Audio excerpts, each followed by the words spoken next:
नमस्कार और स्वागत है डिवाइन वॉइस स्टोरीज पर।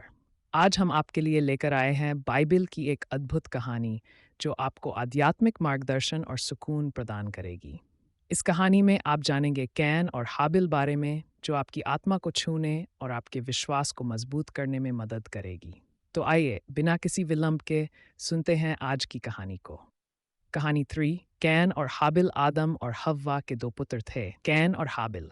कैन खेती करता था और हाबिल भेड़ों का चरवाहा था। समय के साथ कैन ने अपनी उपज में से कुछ ईश्वर के लिए भेंट स्वरूप चढ़ाया, जबकि हाबिल ने अपनी भेड़ों के झुंड में से सबसे अच्छे और मोटे पशुओं को भेंट स्वरूप चढ़ाया।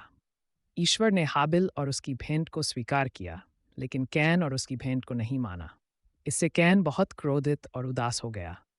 ईश्वर ने कैन से कहा, तुम क्यों क्रोधित हो? अगर तुम सही काम करते हो तो क्या तुम स्वीकार नहीं किए जाओगे? लेकिन अगर तुम सही काम नहीं करते तो पाप तुम्हारे द्वार पर छिपा है। वह तुम्हें चाहता है, लेकिन तुम्हें उस पर अधिकार पाना चाहिए। कैन ने अपने भाई हाबिल से कहा, चलो मैदान में चलते हैं। जब वे दोनों मैदान में थे तो कैन ने अपने भाई हाबिल पर हमला कर उसे मार डाला। ईश्वर ने कैन से पूछा, तुम्हारा भाई हाबिल कहाँ है? कैन ने उत्तर दिया, मुझे नहीं पता। क्या मैं अपने भाई का रखवाला हूँ? ईश्वर ने कहा, तुमने क्या किया है? तुम्हारे भाई का खून मुझसे पुकार रहा है। अब तुम शापित हो और तुम्हारी खेती तुम्हें अपनी पूरी शक्ति नहीं देगी। तुम धरती पर भटकते फिरोगे। कैन ने ईश्वर से कहा, मेरे अपराध का दंड सहने के लिए बहुत भारी है।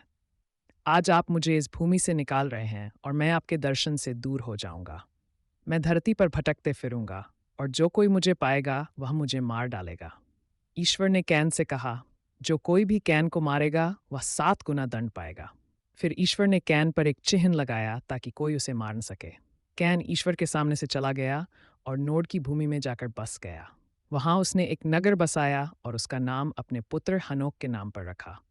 इस प्रकार कैन और हाबिल की कहानी हमें ईश्वर की आज्ञाओं का पालन करने और एक दूसरे के प्रति दयालु और न्यायपूर्ण होने की शिक्षा देती है। धन्यवाद, आपने डिवाइन वॉइस स्टोरीज पर आज की कहानी सुनी।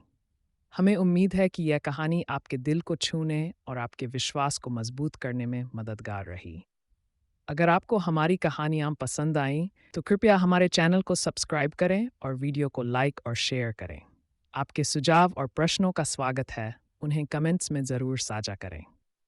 अगली बार फिर मिलेंगे एक नई कहानी के साथ। तब तक के लिए शांति और आशीर्वाद आपके साथ रहे।